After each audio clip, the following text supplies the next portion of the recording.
மிக மிக முக்கியமான ஒன்று. நான் 1980 வன்னியர் சங்கம் தொடங்கிய காலத்தில் வாரம் முழுவதும் மருத்துவ சேவை ஆற்றுவேன்.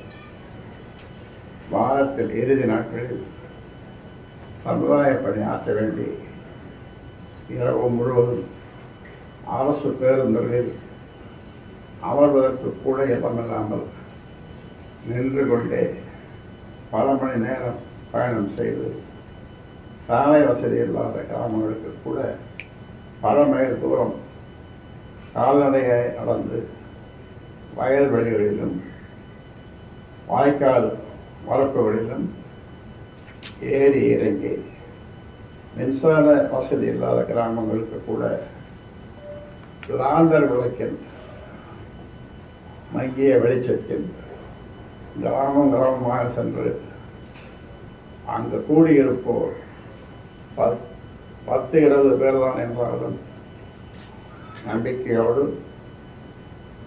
பரப்புரை செய்து மக்களின் மனங்களை வென்றிருக்கிறேன்.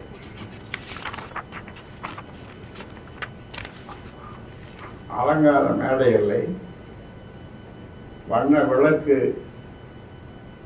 மலர் மாலை, பொன்னாடை, இப்படி எதுவும் இல்லை.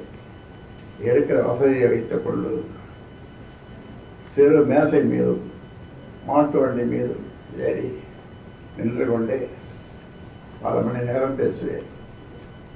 பிறகு அங்கிருந்து பக்கத்துக்கு கிராமத்துக்கு மிதிவண்டியில் பின்புறம் அமர்ந்து சென்றேன். அங்கு சென்றதும் இதே போல அங்கு கூடியிருக்கும் மக்களுக்கு நமது சமுதாய நிலையை அவர்களுக்கு புரியும் வகையில் எடுத்துச் சொல்வேன். இதற்கே அதிகாலை ஆகிவிடும். பிறகு அதிக அஞ்சை கிடைக்கும் கஞ்சியோ கூழையோ குடித்துவிட்டு தலையலை கூட இல்லாமல் பாட்டாளிகளின் வீட்டு திண்ணையிலேயே படுத்து உறங்குவேன். வழக்கத்தில் வேதனைகளும் அவமானங்களுமே மிஞ்சின. பத்திரிகைகளில் பாராட்டு இல்லை, அரசியல் விமர்சகர்களின் போர்வரை இல்லை. இருப்பினும் எனக்கு ஒன்றே நோக்காக தொடர்ந்து பயணித்தேன்.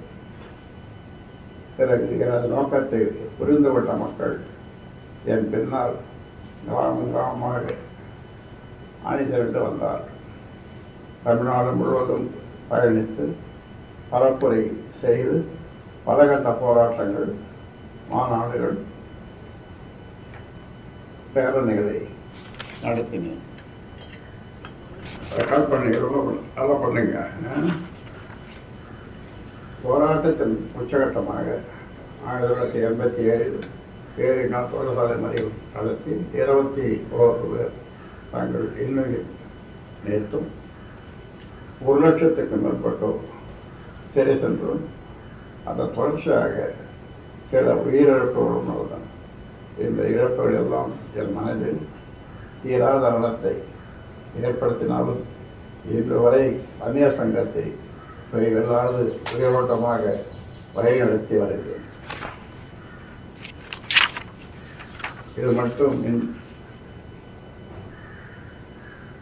இல்லாது வன்னியர் சங்கம் முதல் சமூக முன்னேற்ற சங்கம், பாட்டாளி தொழில் சங்கம், பாட்டாளி மக்கள் கட்சி, பசுமை தாயகம் உட்பட 34 அமைப்புகளையும்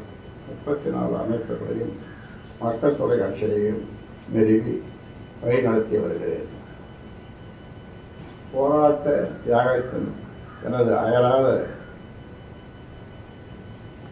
தீவிரமான கடும் முயற்சியினால் மிகவும் பிற்படுத்தப்பட்டவர்களுக்கு 20% இடஒதுக்கீட்டை பெற்றுக் கொடுத்தேன்.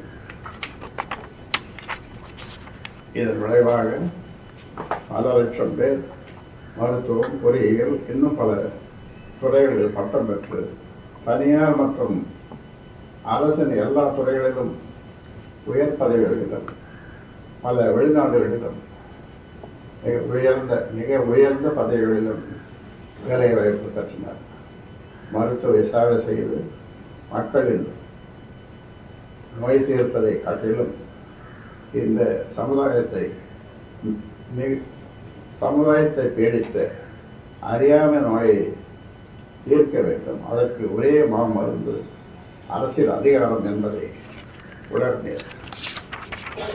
இதன் காரணமாக 1989 பாட்டாளி மக்கள் கட்சி எனும் பேரியக்கத்தை தொடங்கி தமிழ்நாடு முழுவதும் வடக்கே கும்மிடிப்பூண்டி முதல் தெற்கே குமரி வரை, கிழக்கிலிருந்து மேற்கு வரை தமிழகம் முழுவதும் சுமார் 95,000 கிராமங்களுக்கு மேல் பயணம் செய்து தமிழகத்தில் என் கால் தளம் பதியாத கிராமங்களே கிடையாது என்று என்னும் அளவிற்கு தீவிரமாக சுழன்று செயல்பட்டு கட்சியை அமைப்பு ரீதியாக மிக வன்மையாக கட்டமைத்தேன்.